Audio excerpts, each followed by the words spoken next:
This is High Vibe TV, the uncensored, guided, and community-based video TV network with content recorded and live streamed from the world-famous High Vibe TV studios. High Vibe TV delivers daily, weekly, and special programs focused on astrology, spirituality, history, community, and more. This is not your run-of-the-mill astrology and tarot. This is the future of spirituality, illuminating new ways the collective can step into the dawning of this exciting new dimension. The highest vibe is truth, and the truth always prevails.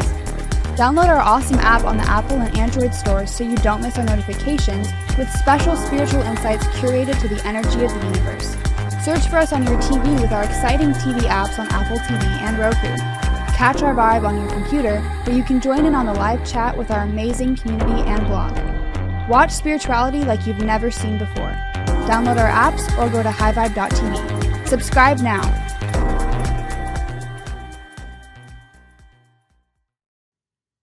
You know,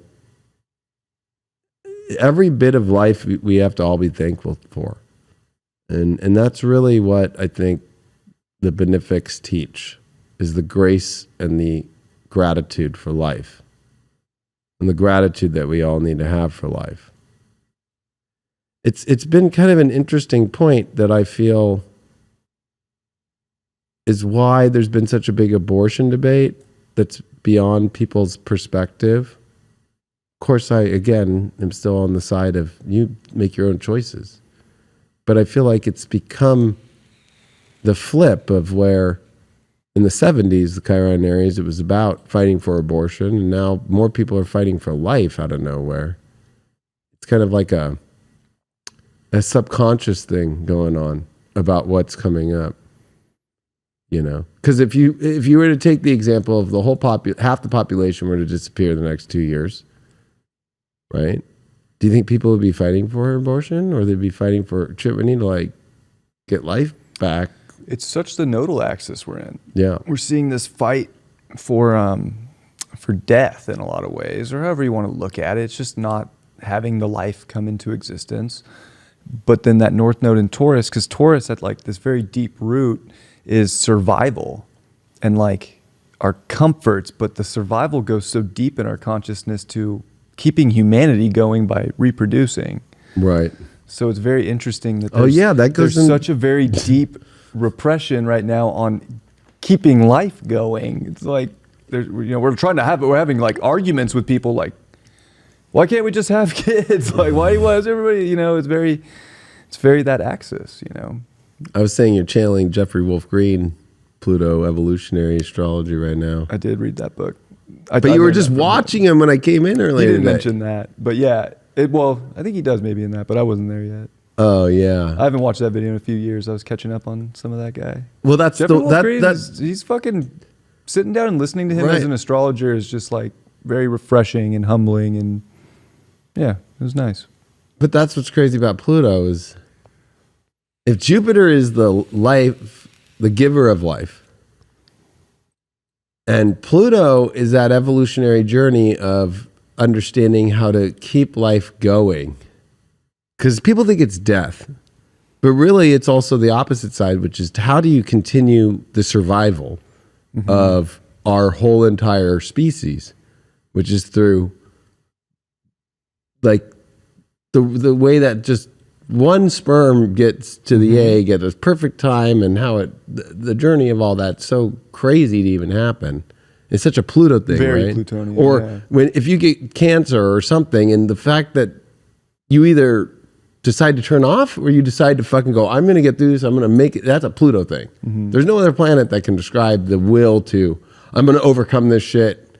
They say I can't walk for the rest of my life, I'm going to fucking walk. Yep. That's a Pluto thing. 100%. And it's also a thing in fertility of like how the egg chooses which sperm based off, that's the best genes I feel that are in that sperm, the healthiest sperm. I was literally just explaining like what you're explaining to a client today. Oh, well, there you go. A lot of 8th house, a lot of Pluto, and the Pluto's not just death, like it's life and death. And we get caught up in the death side of Pluto so much and the destruction, but gosh, the life that Pluto creates is another thing too. It's how we come in, it's how our soul comes in, and it's how our soul leaves. Right. And they're both, a constant and fixed energy in our existence, and so important. Yeah, somebody in the chat just said, but Leo King, the birth rate has gone up. I saw that America, but they didn't include the death rate. That's and I saw 35 to 40%. Overpopulated, and there's something to say about possibly, and I think too that there's something about the universe has an interesting way of working, that when things do get out of control, it comes in to bring more balance. And maybe we have gotten out of control, and maybe that's part of it, is that there's a balancing that's taking place. I also wanted to say that I did some investigation about that birth rate thing in America, and there's been over 5 million people who crossed the border. That out of those 5 million, there was about 200,000 to 300,000 of them that were pregnant and had their babies here. So is it really the citizens of America having babies, or were there people from other countries that came here and had babies? Because the birth rate of American citizens who took the shot have extremely dramatized numbers gone down. Yeah. So if you want to go deeper into that sometime, we can, but I don't think we want to spend our show doing that around Jupiter. But I think that's the whole point, though, of this evolutionary moment here coming, is we all have to focus on how to keep going with life, and be grateful that God, which that's the whole thing with Jupiter. It's really the understandings, beliefs, religion, God. It's the ruler of that energy of the benefic, the ultimate benefic.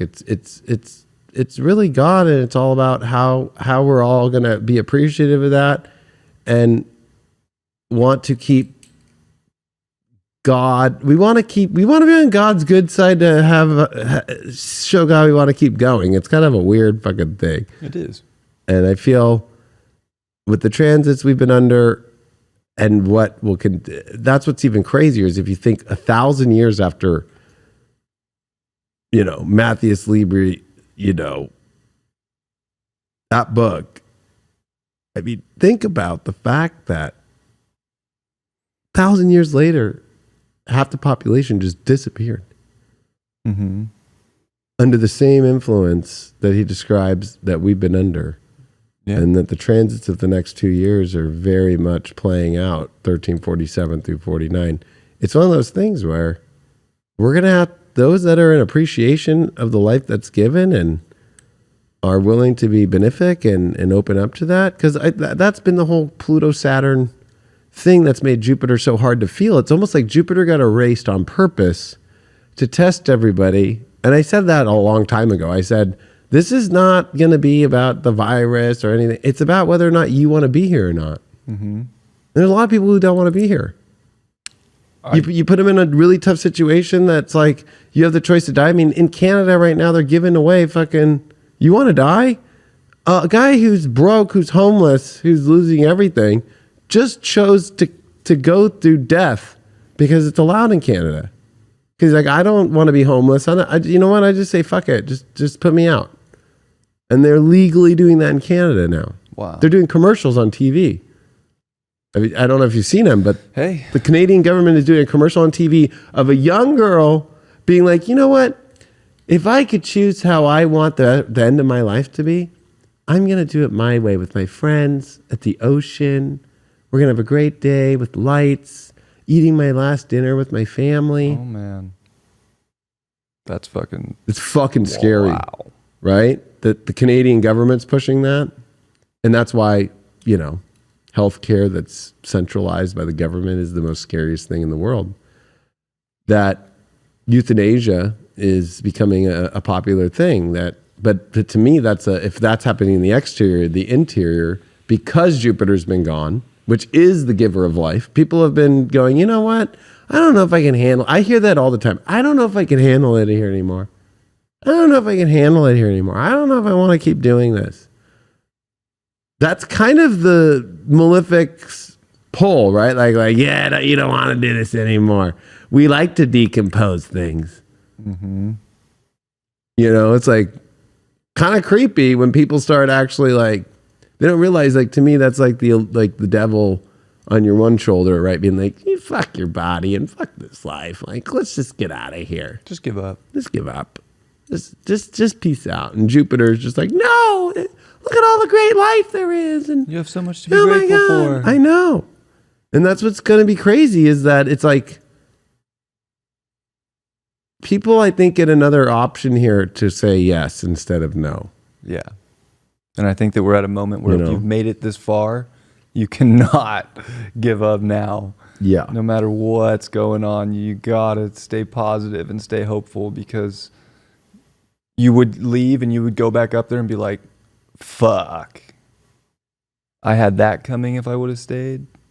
You get to overview everything and see where things were going to go and be like, fuck. All right, send me back down. And I know everybody in the spiritual community is like, this is my last life. I'm done with Earth after this. Right. But and I'd love for you to show what you found with the Helio nodes here with Jupiter, because you talked about it in your live on Instagram, but it's too hard for people, I think, to conceive, right? Yeah, so we have when they don't see it, right? Of course, and a really good astrologer would be like, oh yeah, fuck yeah. But, so this is a Helio chart. I put the sun in the middle just so you know, and it's. We're gonna take off for a sec. We're gonna take off for a sec.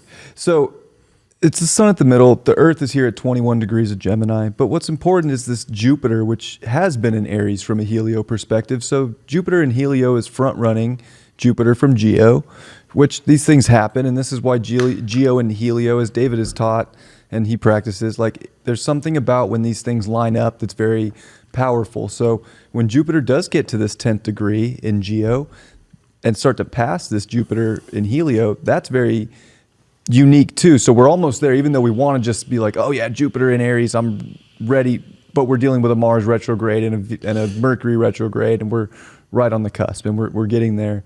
But what's interesting is the south node of Jupiter's at 10 degrees, north node's at 10 degrees Cancer, and this is where Jupiter is squaring its nodal axis. Now, when Jupiter passes its south node, it reaches this ecliptic line of its orbit with the nodes, and the moon does the same thing.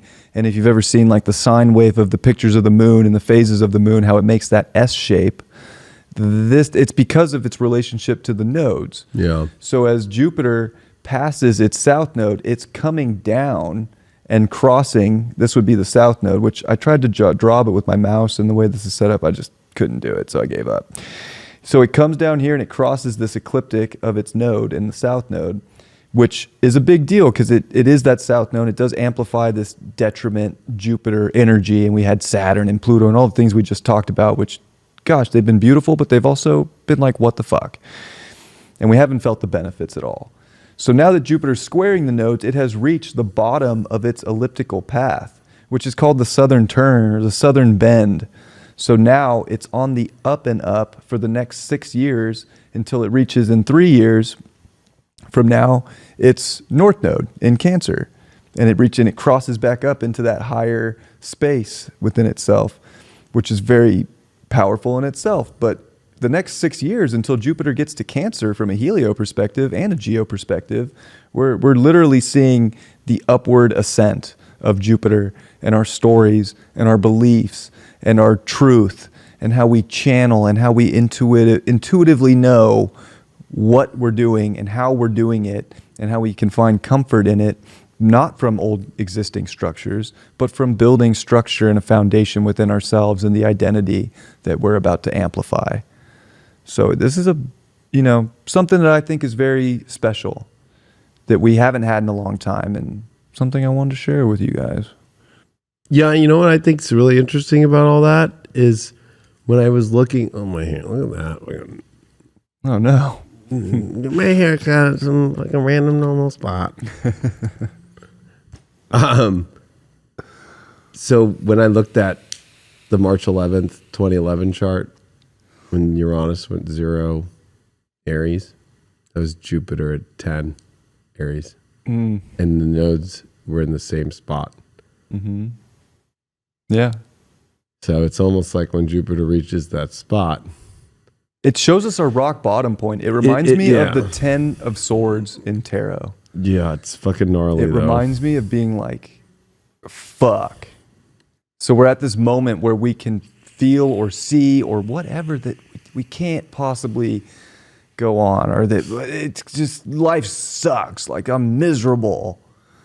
Well, it's also a bit, it's about to be on the up and up, but we have to be patient right now too. That's the thing. It's not just like, but knowing that it's on the up and up is positive. It's powerful and positive. I was gonna say, even when when Fukushima happened, that was a blessing that it didn't get any worse. Like, right. I mean, that was fucking crazy. That is the one time in my life I have ever been like, holy fuck. COVID, all this shit I've seen hasn't done a holy fuck for me yet. Fucking Fukushima, waking up that morning, fucking Erica's mom, because she was in New York, right? So it was like fucking 6 a.m. our time, 7 a.m. our time, and fucking like wake up and put on the fucking news, you know what I mean? Yeah. And fucking seeing that fucking those tidal waves and those fucking tsunamis hit fucking Japan, and watching the fucking boats go through the fucking towns and go all the houses, and fucking then to see the fucking Fukushima power plant, fucking nuclear plant fucking melting down, and fucking the alerts on the West Coast, like gnarly, like shit's coming to you. Like I'm like, wait, what? Like what? And then I fucking live right by the fucking ocean. I'm like, I can see it. I'm like, you gotta be fucking kidding me right now. That's a holy fuck moment. And I remember being like, wow, we got so lucky because the tsunami did not affect us. We had some waves, but it wasn't bad. The Fukushima plant was kind of fucked up because it did put a fucking shit ton of nuclear waste in the ocean that still is traceable today. And especially at that time, I remember I told everybody in my life, I'm like, when they invited me to sushi, I'm like, I'm good. I'll wait a couple years. Right. You know, because people don't realize how much radiation and mercury and all that, but especially radiation was fucking happening at that time in the ocean. But we got lucky that it didn't melt down, because if it would have melted down, the whole world could have fucking been destroyed. True. People don't realize that about nuclear power plants. So, you know, there's something about Jupiter that's like, okay, like you said, this sucks. I'm at the end of the road, whatever, and it's going to come to that turning point, which is a big square point of going now towards the upper part of life. It reminds me of Saturn when it leaves your 4th house. It's like, all right, on my way to the 10th. And that's that half of the chart. The fucking eastern quad or the western quadrant, Saturn's happy as fuck. Mm-hmm. Saturn is not happy in the eastern part of the chart. Just for a moment, it's coming down. Aquarius. Yeah, like in the 11th, it's like, and then in the 12th, it's like, okay, I can take a break. You know? So it's like, it's weird that it's like, it's the same thing. How Saturn's happy rising up after the 4th. Mm-hmm. It's the same in this point where Jupiter's now going to look at those planetary nodes from the actual Helio perspective. And it is kind of interesting because when Jupiter's right there right now, squaring it. Yeah. And then when Jupiter comes to that degree in the Geo, fuck, that's when Fukushima happened too. And, it's crazy that Uranus like, is semi-square that point, yeah. And Jupiter's coming back to that point. One of those things where it's like, fuck. Well, think of there could be a nuclear something that takes place, you know? I was just thinking of Chiron when it was at that spot. Right. For the last 2 years. Yeah. Talk about, fuck this. And now Chiron's moving off that space, so it's kind of like, okay. Yeah. I think it's interesting right? that Pluto's squaring the nodes of Chiron right now. Actually, if you go back, I don't know if your chart runs Eris in Helio there or not. Yeah. Oh, see? It does. Eris has been squaring the south and north node of Saturn. Yeah. Which is, fuck. It's the goddess of chaos or just disorder, you know? Especially the feminine goddess. Like the feminine, like, honestly, Eris makes Lilith look like a little bitch. Oh, Eris is not one to be. Eris is like the Empress in tarot to where Lilith is like the 9 of Pentacles. Exactly. You know what I mean? Yeah. But not the beautiful part, like the... No, like, I will tear this motherfucker down. Yeah, like the dark tarot version, like black. Not just like that, yeah. I'm going to look cute while I tear it down, and I'm just going to have fun and do my own thing. Like, yeah. I will burn this whole thing down. And Eris is an actual planet, too. Yeah. So it's interesting, Pluto squaring the nodes of Chiron, and there is a very in-depth healing and kind of even going back to the South Node in Aries and understanding of our identities and our healing that we've done, but also how to use that with others in the collective. And we're about to see the nodes of the moon conjunct these spaces, but North Node with the South Node, and or even Pluto, like the fact that Pluto is going to come into Aquarius and then Not over this retrograde. next fucking decade, the rest of this decade coming into the 2030s is going to conjunct the South Node of Neptune. Like that's when the illusion is going to fucking be peak and shatter. Like it's going to, so it's like the illusion stuff and the shadow fucking woke life is nowhere near fucking full over. the nodes of Neptune are so fascinating with that South Node in Aquarius and like the illusion of this big utopia. Yeah, it's the utopian wokeness. Yeah, it is. And then it's this powerful identification of the consciousness within yourself and to create with that in Leo. I was going to say that really it is woke because when it shatters, it will wake them up. This is High Vibe TV, the uncensored, guided, and community-based video TV network with content recorded and live streamed from the world-famous High Vibe TV studios. High Vibe TV delivers daily, weekly, and special programs focused on astrology, spirituality, history, community, and more. This is not your run-of-the-mill astrology and tarot. This is the future of spirituality, illuminating new ways the collective can step into the dawning of this exciting new dimension. The highest vibe is truth, and the truth always prevails. Download our awesome app on the Apple and Android stores so you don't miss our notifications with special spiritual insights curated to the energy of the universe. Search for us on your TV with our exciting TV apps on Apple TV and Roku. Catch our vibe on your computer where you can join in on the live chat with our amazing community and blog. Watch spirituality like you've never seen before. Download our apps or go to highvibe.tv. Subscribe now.